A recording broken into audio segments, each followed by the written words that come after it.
నమస్తే అండి అందరికి. గాతాలు తీసి గుంతలేయటం అయితే పూర్తయిందండి. మొత్తం పూర్తయిపోయింది. మొత్తం పూర్తయ్యేసరికి 29 సార్లు వచ్చాయండి. ఒక్కొక్క సాలుకు వచ్చేసి మనకి 12 గుంతలు పట్టాయండి.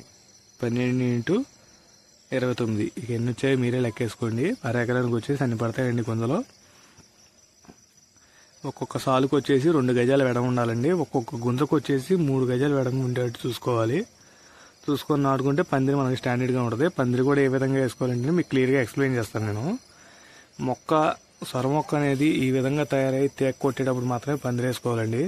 గింజ పెట్టగానే పందిరి వేద్దాం అనుకుంటే మొక్క బతికిద్దో చచ్చిపోద్దో కూడా తెలియదండి సొరపందిరి. అందుకని కత్తి పెద్ద అయ్యాక తేక కొడుతుంది అనుకున్నప్పుడు మాత్రమే సొరపందిరి వేయటం స్టార్ట్ చేయాలి. ఒక్కొక్క ఈదికి మధ్య గ్యాప్ 2 గజాలు ఉండేట్టు చూసుకోండి, 6 అడుగులు ఉండేట్టు చూసుకోండి. అంతకంటే ఎక్కువ ఉంటే